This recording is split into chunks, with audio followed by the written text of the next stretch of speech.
Fernando, como você avalia esse Brasil que hoje parece ter 2 presidentes e não ter nenhum? Olha, é um mês mais surrealista da história do Brasil. Quer dizer, eu acho que o Supremo errou, né? É difícil dizer isso, precisa respeitar o Supremo, é a nossa Suprema Corte, precisa respeitar as regras do jogo, né? Então não há nenhuma discussão sobre isso. Quer dizer, o Supremo cumpre a sua função, fez uma interpretação orientada pelo voto do ministro Barroso, de que o Senado deveria readmitir o processo do impeachment após a Câmara admitir o processo, né? Isso não está na Constituição. A Constituição diz que cabe à Câmara admitir o processo, né, e a partir da admissão o presidente ser julgado no Senado Federal, né.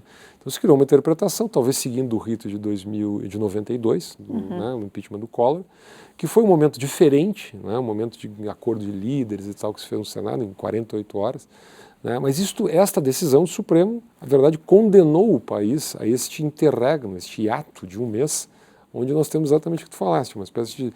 É como uma igreja católica, né? Tem 2 papas, só que nós temos 2 presidentes, um no Jaburu, que ainda não governa, mas já monta o governo, o outro no Palácio do Planalto, ou na Alvorada, que já não governa, né? Que não tem mais base, que não tem mais nenhuma condição de apresentar nenhum tipo de projeto, quer dizer, então o país praticamente está à deriva, num conflito político. No pior cenário, para quem estuda ciência política, que é a anomia, ou seja, a ausência de poder, né? Quer dizer, o vácuo, a instabilidade absoluta. Então, eu acho que é um teste para a democracia brasileira. Exatamente isso que eu queria saber, como é que você sente essa temperatura para a democracia brasileira? Se todo esse desgaste, de alguma maneira, pode ameaçar a democracia brasileira? Eu acho que pode arranhar, né? Eu acho que nós temos instituições muito fortes, especialmente instituições jurídicas muito fortes, né? O Ministério Público, o Judiciário. Eu acho que paradoxalmente, todo mundo criticou aquela votação no dia 17, aqueles discursos dos deputados, etc. Mas aquilo foi uma afirmação do parlamento brasileiro. Aquilo é o povo brasileiro, aquilo é a representação da sociedade brasileira. Às vezes a gente não conhece o que é o Brasil profundo, e ali está a representação política da sociedade, né? Então, assim, eu não acredito que institucionalmente o Brasil vai viver um retrocesso. Até porque nós temos hoje uma Suprema Corte que pode errar aqui e ali, ou você pode interpretar que ela errou aquilo ali, mas ela tem força, ela tem respeitabilidade, tem autoridade política. O que me preocupa é este arranhão na cultura da democracia brasileira. A tese do golpe, por exemplo. Esta é uma tese antidemocrática. A tese, mas o governo tem todo o direito, obviamente, de considerar que as pedaladas fiscais não foram um crime de responsabilidade, ou não tem a gravidade para afastar uma presidente da República. Isso é um direito do PT, do governo, dos partidos do governo, assim por diante. O que eu acho que não faz sentido é você considerar que a interpretação da oposição, a interpretação de quem faz, né, quem pensa diferente, não tem legitimidade. Que a interpretação dos outros significa um golpe. Né? Ou você desconfiar das regras do jogo, você ir a presidente da República ir a Nova York, convocar uma coletiva e falar que tem um golpe de Estado no país, recorrer ao Mercosul, recorrer à Unasul, quer dizer, um processo que vem atendendo rigorosamente a um rito definido pelo Supremo, que foi, aliás, confirmado 3 dias antes da votação do dia 17 pelo próprio Supremo. Então, acho que isso é um aprendizado. Você pode divergir, mas você tem que aceitar as regras do jogo. Você acha que a sociedade brasileira está aprendendo o quê com isso? Eu acho que a sociedade brasileira está observando, né? Eu até escrevi um artigo esses dias que dizia mais ou menos o seguinte: a democracia ela é didática, né? Porque ela nos ensina a tolerar, mas ela também nos ensina a reconhecer os intolerantes, né? Lidar com... O Norberto Bobbio, um grande filósofo italiano, ele dizia assim: na democracia só não serão tolerados os intolerantes, né? Então, quando eu vejo pessoas cuspindo em restaurantes ou dentro da Câmara Federal, quando eu vejo um grupo de acadêmicos brasileiros em universidades federais fazendo um abaixo-assinado para impedir o presidente ex-presidente Fernando Henrique Cardoso, grande sociólogo brasileiro, a participar de um debate acadêmico em Nova York, eu escrevi um artigo na revista Época sobre esse assunto, isso tudo me preocupa. E vamos, para ser honesto, não vem só do lado do governo, também vem do lado da oposição. Dos dois Quando lados. um deputado como Bolsonaro faz o seu voto e faz uma homenagem a um torturador, é inaceitável. Quem que você acha que mais ficou chocado ao se deparar com essa realidade brasileira que você disse que estava ali no Congresso? Quem é que mais descobriu, de repente, o Brasil ali? Eu acho que às vezes, nós estamos acostumados a ver o Supremo, né?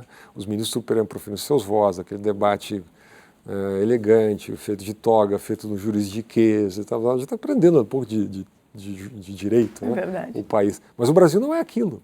Né? O Brasil não é o Supremo, os 11 ministros do Supremo. O Brasil está mais representado naqueles 513 deputados. Né? Que muita gente deve ter achado natural aquelas pessoas, aquele desfile de absolutamente natural. políticos. Quer dizer, você tem um minuto.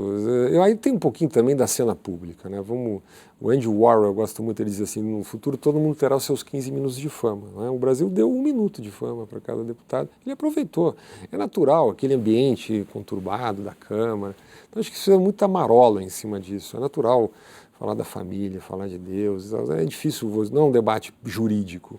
Quer dizer, e as razões políticas são naturais que emergem, uma análise da situação do país. Então, não é nada demais. Podia ser um pouquinho melhor, talvez para o meu gosto ou para o gosto de muita gente que estuda política, mas esse é o Brasil. Esse é o Brasil, exatamente. Agora, você entende que falta explicar alguma coisa sobre pedaladas fiscais que não foi dito? Esse é um tema interessante. Eu acho que o Brasil, infelizmente, foi perdendo nos últimos anos a cultura da responsabilidade fiscal. Eu me lembro de uma expressão do ministro Palocci, uma frase do ministro Palocci, em 2005, quando era ministro da Fazenda, no governo Lula. Ele dizia, olha, nós finalmente chegamos a um consenso de que a responsabilidade fiscal é um valor de todos os partidos políticos, de todo o sistema político. O PT, ele tinha, nós fazemos a autocrítica. O PT votou contra, em 2000, a lei da responsabilidade fiscal, mas em 2005 havia uma certa ideia, do Palocci pelo menos, de que, bom, foi um erro aquilo, que bom que existe responsabilidade fiscal, é importante.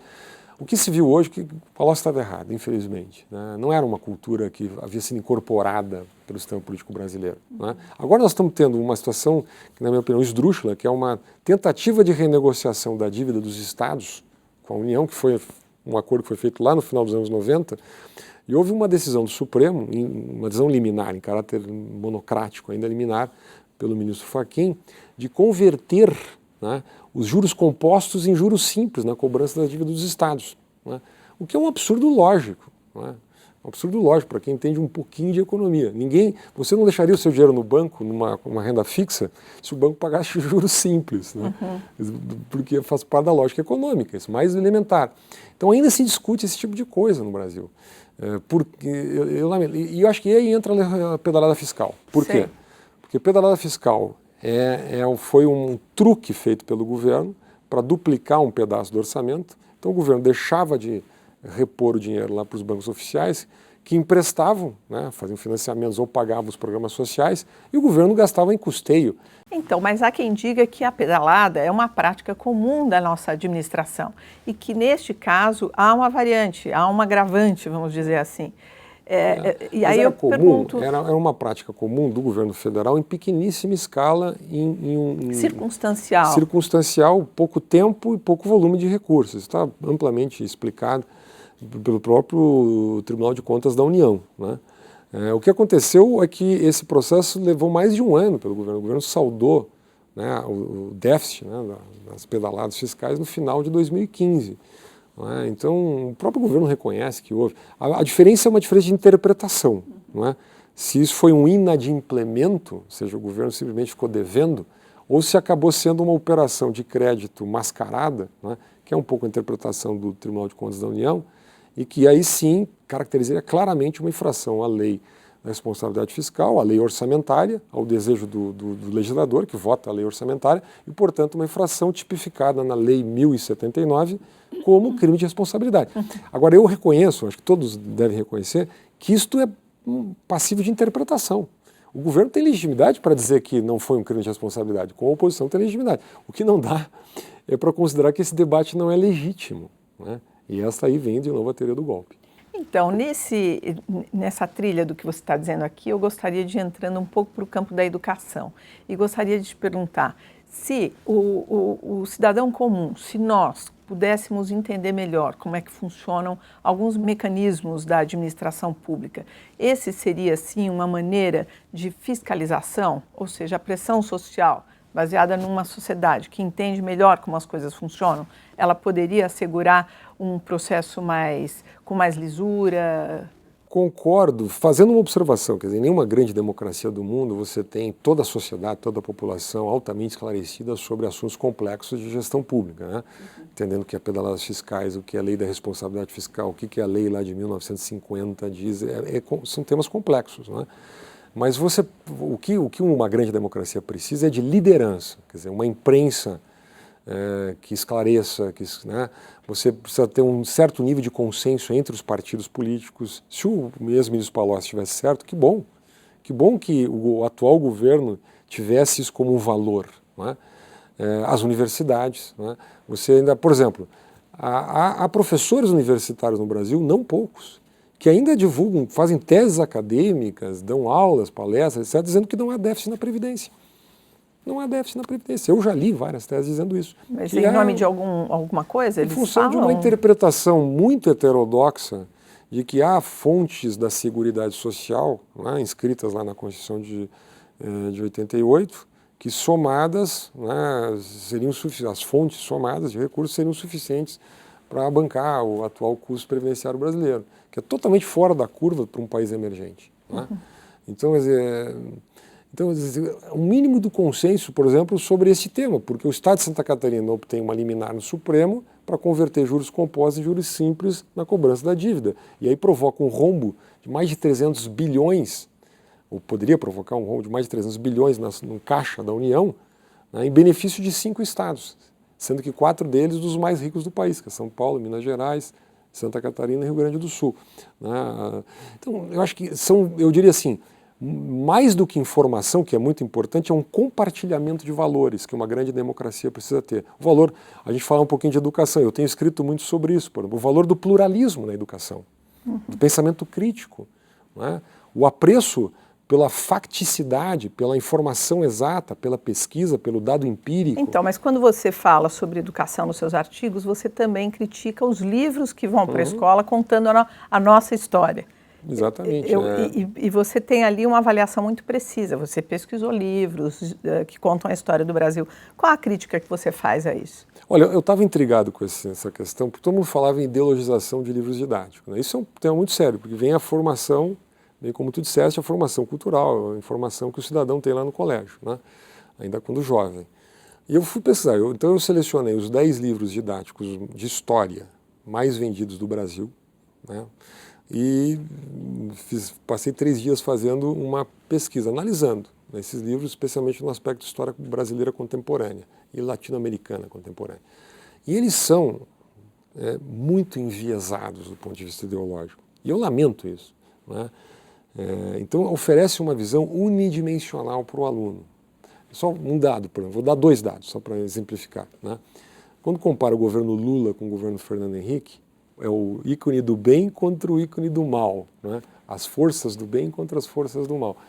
Então não dá para fazer isso. Quer dizer, Lula diminuiu a pobreza no Brasil, apostou em programas sociais, enquanto Fernando Henrique produziu uma política neoliberal, excludente, onde a violência aumentou, a precarização da vida brasileira.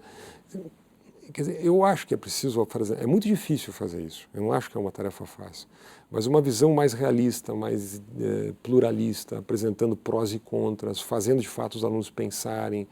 Por exemplo, as indicações bibliográficas não podem ter apenas uma bandeira ideológica. As indicações de filmes não pode ter apenas uma linha.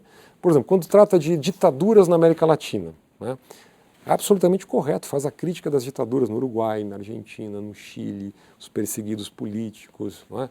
As madres da Praça de Maio, tudo isso é absolutamente importante.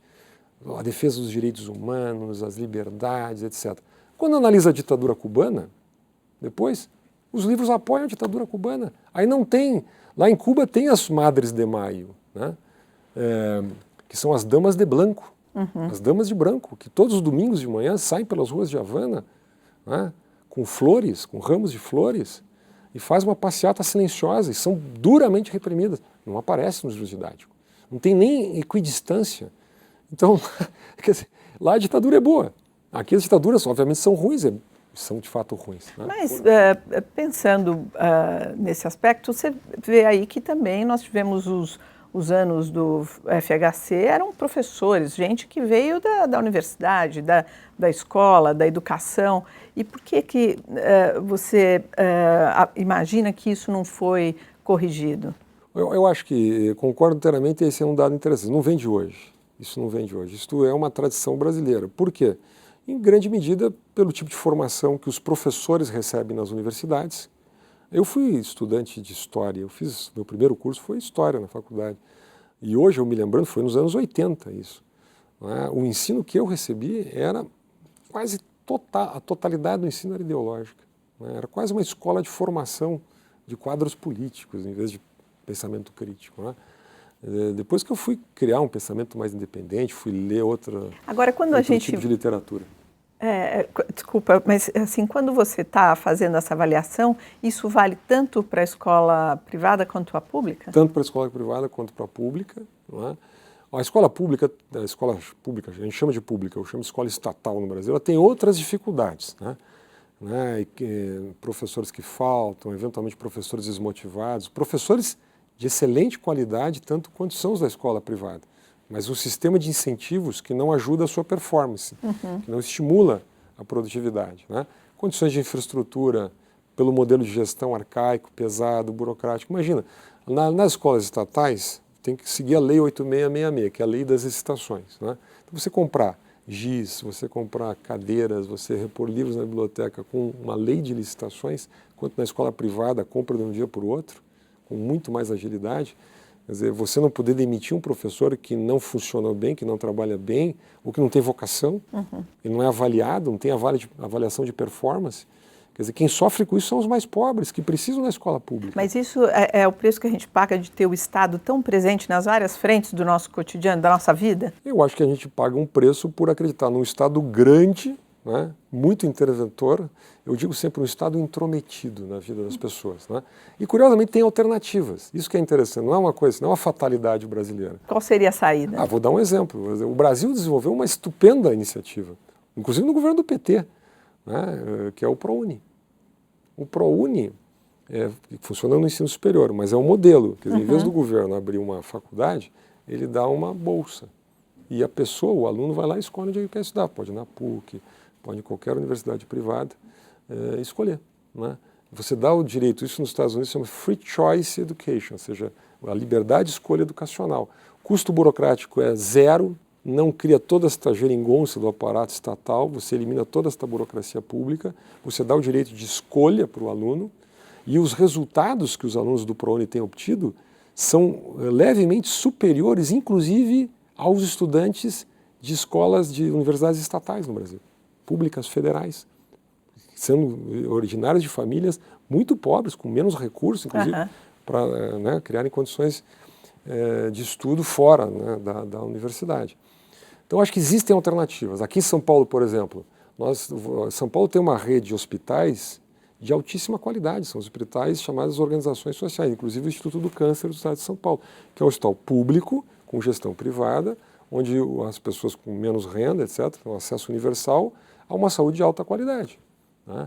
Então, existem alternativas. O que a gente precisa, talvez, é estudar, ter menos preconceito, não confundir o público com o estatal. Agora, há quem diga que a gente não vai ter parte social enquanto tiver essas diferenças tão gritantes ao acesso ao que a família, a pessoa precisa de básico, que é a saúde, que é a educação e tudo mais. E a gente vê a volta do crescimento da pobreza, o modelo que não se sustenta mais, que é esse modelo esgotado de acesso ao consumo. Como é que você vê esse nosso futuro próximo? Bom, o Brasil precisa de um conjunto de reformas econômicas que, de alguma maneira, está represando aí há 15 anos. O Brasil passou por um ciclo importante de reformas nos anos 90, abriu a economia, o Brasil fez reformas na máquina administrativa, fez um programa de privatizações, criou a lei da responsabilidade fiscal, iniciou um processo de reforma da Previdência, fez o fator previdenciário à época, criou o sistema de previdência complementar, que ainda não está perfeitamente implementado. Agora, o Brasil precisa seguir nessa linha. O Brasil criou, por exemplo, as agências reguladoras, que não mas funcionam. Hoje elas estão politizadas, então precisa despolitizar as agências reguladoras. O Brasil criou um sistema de concessões na área de petróleo que funcionou muito bem durante muito tempo. A partir de um certo momento, o Brasil recuou, criou esse modelo de partilha que endividou a Petrobras, né, que criou uma série de constrangimentos para investimento internacional no pré-sal. Depois nós tivemos a queda do preço do petróleo, que aí sim tornou o sistema inviável, né? Então, eu diria assim, nós precisamos mudar a nossa cabeça, né? O Brasil é uma das poucas grandes democracias do mundo que não tem uma idade mínima para a previdência, no regime geral, não é? Então, o Brasil, quer dizer, em qualquer país hoje do mundo se discute 60, 65 anos, país europeu 67 anos. Inclusive a Europa está mostrando que tem que ter limite, porque senão não dá certo, não é? É insustentável. É insustentável, O Brasil vive mais ou menos o meio para o fim, da chamada janela demográfica, né? Esses dias eu li um artigo científico que dizia que quando nós fecharmos o nosso bônus demográfico... O que significa dizer que estamos envelhecendo, é isso? Estamos envelhecendo. O bônus demográfico é o momento do país que tem a menor correlação entre pessoas em idade produtiva versus pessoas ainda muito jovens ou mais idosas que já estão fora do mercado de trabalho, em média, né? Quer dizer, o nosso bolo que deveria estar trabalhando para sustentar os mais velhos está diminuindo, é isso? É um momento que o país tinha que crescer. Nós tínhamos que ser um tigre asiático, ou um tigre latino-americano, né? Nós tínhamos que estar crescendo com velocidade, porque nós temos uma massa de jovens que entrou no mercado de trabalho e assim por diante. E o país está caindo 4% no ano. Então tem uma coisa errada. E se você vê as curvas de crescimento, comparar com os países em desenvolvimento, nós somos um ponto fora da curva, né? Então essa ideia de atribuir ao cenário internacional o nosso baixo crescimento, o nosso crescimento negativo, não é correto. O fato é que o Brasil, nos anos da bonança, nos anos das commodities, do boom das commodities, o Brasil deixou de fazer a lição de casa, deixou de fazer reformas para abrir a economia, para aumentar a produtividade, fazer esse investimento em educação que a gente está falando agora, quer dizer, que realmente o Brasil tira 58º lugar no PISA, que é o exame esse com adolescentes de 15 anos que a OCDE faz, né, entre 65 países. E a gente não consegue mudar essa realidade. E o que mais me impressiona é a nossa inércia. Parece que nós estamos contentes com esse resultado como país, né? O nosso nível de analfabetismo é o mesmo dos Estados Unidos na virada do século XIX para XX. Mas o mais grave é o analfabetismo funcional, né? São pessoas que formalmente são alfabetizadas, mas têm muita dificuldade de realizar operações mais básicas de leitura, interpretação de texto, matemática e assim por diante, né, pela falta de qualidade da Agora, educação. no meio desse cenário, a gente tem uma recessão com a inflação em queda. Isso a gente pode considerar uma boa notícia?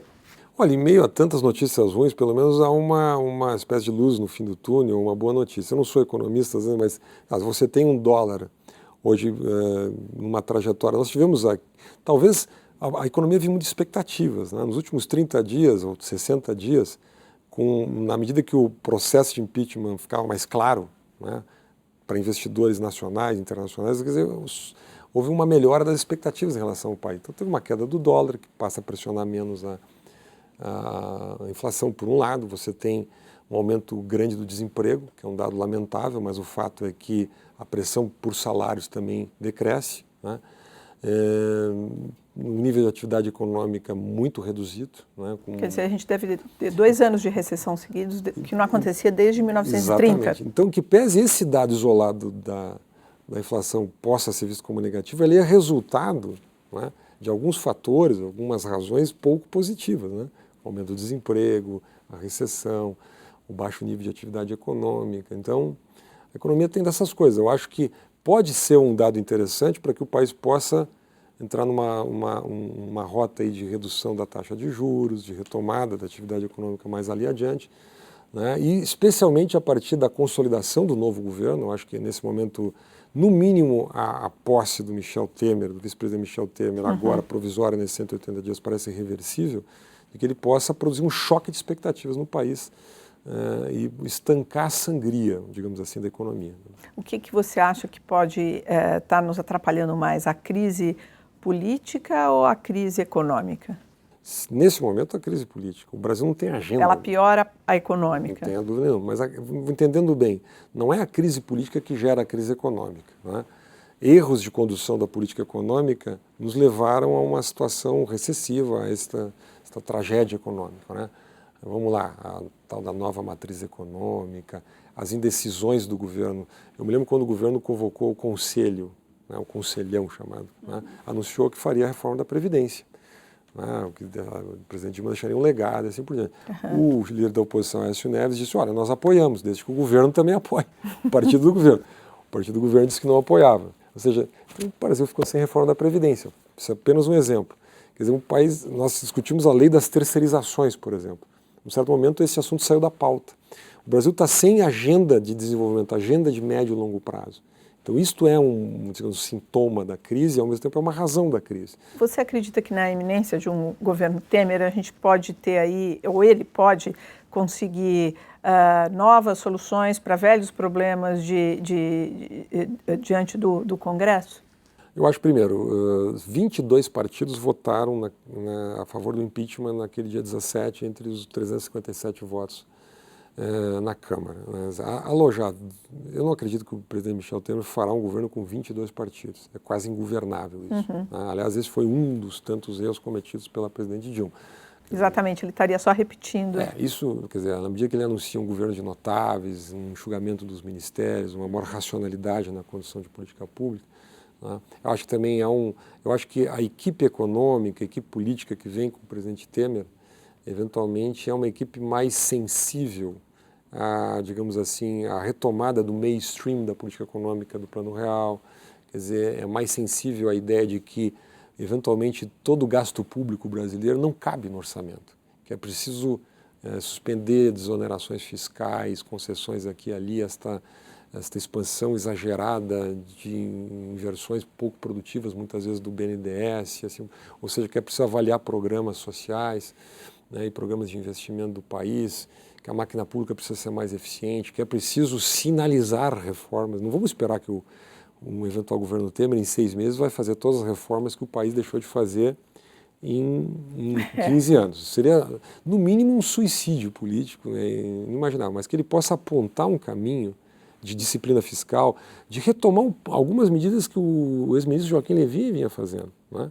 Se ele conseguir alguns avanços, ele tem algum benefício próprio? Ele traz para ele alguma... Sim, que tipo de benefício? Eu acho que se essas sinalizações forem positivas, se a roda da economia voltar a girar de alguma maneira, se houver uma perspectiva, né, de correção de longo prazo da relação dívida-PIB, do déficit público brasileiro, que não tem solução de curto prazo, né, eventualmente sem aumento de impostos, sem CPMF, né, que eu acho que não existe espaço político no Brasil para isso. O presidente Temer pode, legitimamente, né, se considerar um player para 2018. Né? Acho que todo político, na condição dele, tem essa expectativa. Né? Mas acho que aí tem muita água para rolar embaixo dessa ponte até chegar nessa situação. E como é que você vê essa aproximação com o PSDB? Acho que o PSDB está dividido. Né? Até por uma questão cronológica, talvez. Né? Às vezes dá a impressão, me permitindo aqui um pouco talvez de imaginação, que o senador José Serra tem um certo desejo de ser o Fernando Henrique do Temer. Né? Quer dizer, se colocar como um ministro importante, seja na área econômica e social, né, e se apresentar como uma alternativa em 2018, que é absolutamente legítimo. Né? Agora, a grande reflexão, acho que do PSDB faz nesse momento é a seguinte: será que vale a pena que todo o sistema político, digamos que hoje é a oposição, embarque no mesmo governo, e se o governo, por alguma razão, não der certo, ou não funcionar, ou não conseguir realizar seu programa, compromete toda a atual oposição para uma eleição em 2018? Acho que esse é o raciocínio do PSDB. Né? Que não seria melhor, por exemplo, preservar uma alternativa para a disputa de 2018, né? Ou seja, apoiando o governo, eventualmente participando com técnicos e assim por diante, mas não incorporando ao governo como foi feito com o Itamar Franco. Acho que essa é a discussão do PSDB. Né? Por outro lado, há quem diga que seria uma falta de patriotismo, né? Que nesse momento o país precisa que todos se engajem, né? Uma espécie de mutirão de governabilidade. Agora, Fernando, como é que você vê o jeito que estão se movimentando PT, PMDB e PSDB, assim, as estratégias escolhidas, os caminhos? Olha, eu vou também tomando um risco aqui. Às vezes me passa a impressão, talvez por uma intuição, que o afastamento da presidente Dilma, seja via uma renúncia, seja consolidando os processos de impeachment, paradoxalmente é de interesse do presidente Lula, do ex-presidente Lula, né? Que pode se apresentar em 2018 como candidato de oposição, com o discurso de vítima, o discurso do golpe, né? discurso ruim para a democracia, mas é um discurso taticamente interessante, ou pode ser interessante, né? E, digamos assim, entre aspas, se livrando num governo muito problemático, né? Quer dizer, então, esse é um paradoxo, né? Claro, é um processo da Lava Jato, há uma série de investigações sobre... Passando no caminho, né? Passando por esse caminho, então toda a situação é muito complexa, né? Agora, o PT faz nesse momento um jogo, eu diria assim, um jogo quase desesperado, né? Apela a cortes internacionais, à imprensa global, aposta tudo no discurso do golpe, um discurso um pouco fanatizado. Acho muito ruim isso para a democracia. Agora, o olhar estrangeiro duvida da gente, às vezes, por questionar o impeachment de certa maneira? Eu não gostei do tom da matéria da The Economist, por exemplo, né? Que tem o Cristo pedindo SOS? Exatamente. Parece que todo o sistema político brasileiro é corrompido. A The Economist nos tratou um pouco como uma república de bananas, né? Que é uma linha que se repete algumas vezes. Então, quer dizer, todo o sistema político é corrupto. Não, o Brasil tem instituições, né? Você pode não gostar desse ou daquele partido, desse ou daquele deputado, do governo da oposição. O fato é que nós estamos, pela segunda vez em um quarto de século, em meio a um processo de impeachment muito bem conduzido, do ponto de vista institucional, com supervisão muito proativa do Supremo Tribunal Federal. Pode-se não gostar do resultado, do mérito, dependendo se você é do governo da oposição. Então, acho que foi um pouco assim exagerado o tom, e dizer, por exemplo, a troco de que a The Economist diz que um eventual governo Temer careceria de legitimidade. Quem confere legitimidade ao governo é a Constituição, né? Essa ideia de uma democracia plebiscitária, guiada por opinião pública, guiada por abstrações, ou por um impacto exagerado que a minoria barulhenta tem sobre a democracia. É óbvio que existe um clima de radicalização no Brasil. Quer dizer, passional, né? Passional, alguns episódios bastante lamentáveis aí. Por que você acha que isso aconteceu, isso aflorou entre as pessoas? Eu acho que, de certa maneira, é natural, no meio de um processo de impeachment, né? Ninguém imaginava que o processo contra Dilma seria parecido com o processo contra Collor. Em 2092 havia uma certa unanimidade no país, quase unanimidade, quase consenso, sobre a saída do presidente Collor. O PT é um partido de base militante. Hoje é menos um partido de base operária, de base sindical, de base popular, Sim. E mais um partido de base militante. O PT, curiosamente, qual a diferença? O PT se transformou num partido de quadros, né? Então ele tem muito apoio na academia, especialmente na academia pública, tem muito apoio em estratos de funcionalismo público. Você veja na passeata, o único dado que de fato diferenciava em termos de base social, não é? Os comícios realizados pelo governo, os comícios realizados pela oposição, é que nos comícios realizados pelo governo havia 5 vezes mais funcionários públicos do que nos comícios realizados pela oposição. Nada contra os funcionários públicos, estou dizendo apenas que o governo, o PT, está muito circunscrito, né, a uma certa base de quadros militantes que vem dessa classe, de estratos de classe média, né, do meio artístico, do meio acadêmico, corporações sindicais, né, mas não tem base popular. As bases populares, um comício na Praça da Sé com 18 mil pessoas, um comício nos Arcos da Lapa com 10 mil pessoas, cadê a base popular? Quer dizer, então tem muita mitologia hoje sobre, né, o apoio popular. O próprio prefeito Haddad estava comentando. Exatamente, acho que o PT poderia dar uma grande contribuição para a democracia brasileira se ele primeiro soubesse fazer uma autocrítica, reconhecer que a corrupção passou do ponto, quer dizer, que houve uma corrupção estrutural, quer dizer, isso foi julgado pelo Supremo, isso não é uma invenção da oposição, não é uma conspiração das elites, etc. Parar com esse discurso não contribui nem para a democracia e não está funcionando na prática, olha, o processo está andando. Segundo, revisar posições. Incorporar a responsabilidade fiscal como um valor, né? A responsabilidade fiscal, quando ela é infringida, ela penaliza os mais pobres, porque os mais pobres é que precisam, que demandam serviços públicos de qualidade e programas sociais. Exatamente. E que são cortados, como a gente viu com o FIES nesses últimos 2 anos. Quer dizer, fazer como fez o Labour Party na Inglaterra, ou fez na Nova Zelândia, ou seja, uma revisão incorporando valores da globalização, sem abrir mão dos valores éticos do confronto à pobreza e assim por diante, mas incorporando, enfim, a modernidade no seu discurso. Acho que se o PT conseguir fazer isso nos próximos anos, ele pode se transformar lá pelas tantas de novo num partido relevante. Agora, do ponto de vista da nossa Constituição, qual a crítica que você faz? Você acredita que, em certa medida, a gente teria que rever a nossa cartilha básica?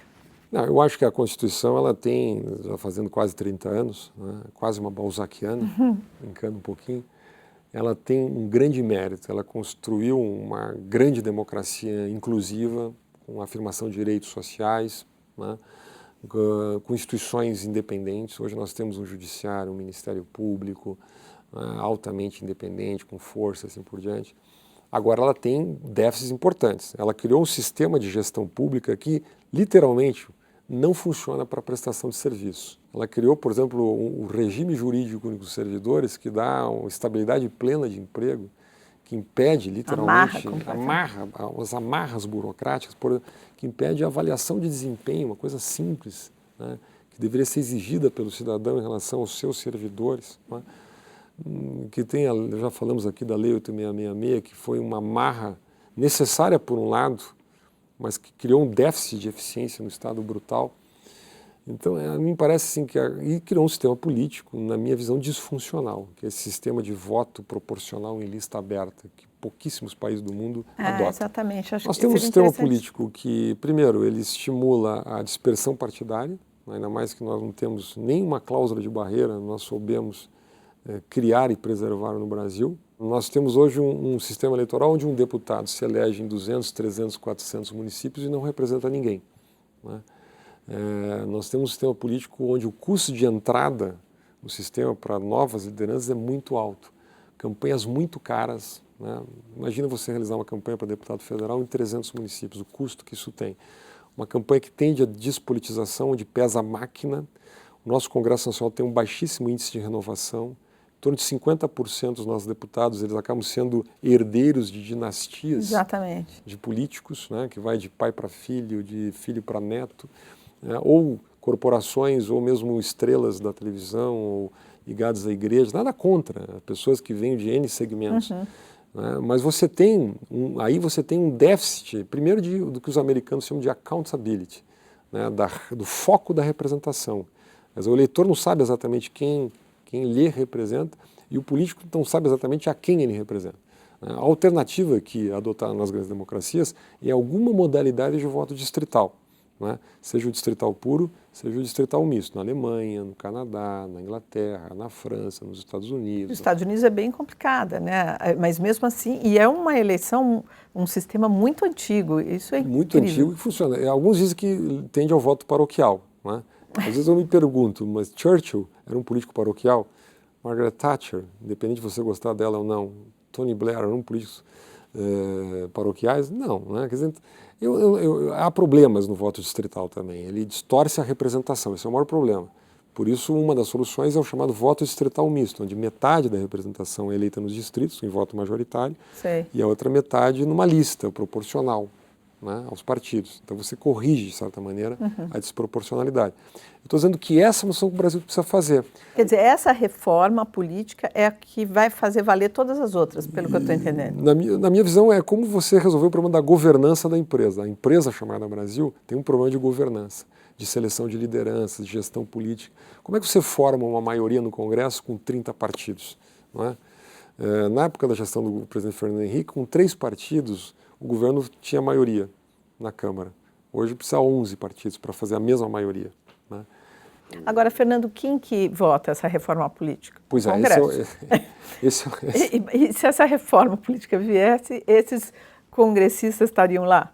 Por isso que não sai a reforma política, né? Porque o sistema político acaba sendo conservador. Como o deputado que está lá, ele foi eleito, né, dentro dessas regras, ele tende, não é 100% assim, mas ele tende a ser conservador em relação às regras, né? Ele não quer mudar as regras. Ou sequer faz um jogo de cena, né? Diz que quer, mas não tem muita convicção, etc., já chega perto da eleição. Então, por isso que alguns falam, esses dias eu li um artigo muito interessante do Eduardo Jané da Fonseca falando em uma constituinte exclusiva, não é? Que funcionaria paralelamente ao funcionamento do Congresso, com uma missão exclusiva de reformar alguns aspectos da Constituição, o sistema político. Quer dizer, você colocaria foco, inclusive. Colocaria foco. Alguns juristas importantes do país dizem que isso é juridicamente inviável. Você não pode limitar um poder originário como uma constituinte, né?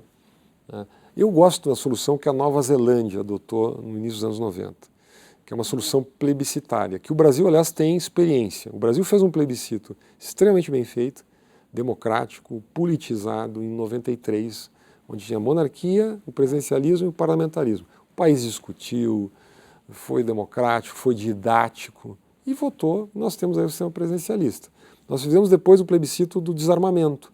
Também foi democrático, teve discussões em todo o Brasil, fizemos uma votação, estabilizamos essa discussão. Então, esse plebiscito poderia... Poderia ser feito. Eu simpatizo com esta tese. Eu acho que ela é mais simples do que uma constituinte exclusiva. Quer dizer, o Congresso pode elencar alternativas e apresentar isso de maneira didática para a sociedade. Porque é mais complicado, né? É mais complexo, mas é um grande exercício didático, de esclarecimento público, de uma discussão que pode fugir um pouquinho do Fla-Flu ou do Grenal. Que é o que a gente está vivendo. Quer dizer, desse conflito onde você discute simplesmente alternativas de poder. Quer dizer, seria uma questão de ideias. Seria uma questão de longo prazo sobre o país. Quer dizer, a tua ideia é que fizesse um plebiscito onde você tivesse ali opção de escolha para o novo sistema político. Na Nova Zelândia eram 4 opções, né? Tinha lá o voto proporcional, lista aberta, tinha lá o voto distrital misto, o voto distrital puro, o voto em lista, não me lembro exatamente quais eram as opções. Foram 2 plebiscitos, houve uma ampla discussão. Eu não estou dizendo que esta é a solução, nem que é a minha solução, nem quem sou eu para ter uma solução. Estou dizendo que esta é uma solução que sobre a qual o país precisa pensar. Outra solução... Para a gente sair do lugar. Para a gente sair do lugar. Outra solução é acreditar no que já vem acontecendo, que é a hipótese de reformas gradativas feitas pelo próprio Congresso, a partir de propostas de emenda à Constituição que exigem 308 votos na Câmara em 2 turnos, depois para o Senado. Isso não vem funcionando. Como dizia Einstein, erro, eu não me lembro exatamente a frase, é você acreditar que fazendo sempre as mesmas coisas vai obter resultados diferentes, né? Então o Brasil vem tentando esse caminho que não vem funcionando. Talvez a gente tenha que dar uma de Obama, como Obama dizia com Cuba, né? Ele dizia assim, olha, há 50 anos a gente tenta uma política com Cuba e não dá certo, vamos tentar outra. Acho que o Brasil tem que ter um pouquinho de ousadia para sair dessa crise do ponto de vista estrutural. O rito do impeachment ele tem sido seguido à risca, mas há aí o lado do governo que vê todo esse processo com outros olhos. Qual que é a sua opinião sobre isso? Olha, o grande risco é o que a gente chama de judicialização do processo, né? O ministro da AGU, né, da Advocacia Geral da União, vem falando José Eduardo Cardoso, vem falando em levar ao Supremo questões processuais, né? Por exemplo, não teria sido dado o total direito de defesa da presidente, ou os deputados na votação do dia 17 se referiram a temas externos à acusação, por exemplo, Deus não está na acusação, então o sujeito falou de Deus, fugiria ao objeto da acusação, que eu acho assim quase quimérico isso, né? É quase risível. Mas tem uma outra discussão que na minha opinião é mais séria, quando o governo aponta de que vai tentar judicializar o mérito, ou seja, porque na cabeça do governo não houve crime de responsabilidade, o que, aliás, é um direito do governo achar. Mas cabe esse julgamento ao Senado fazer.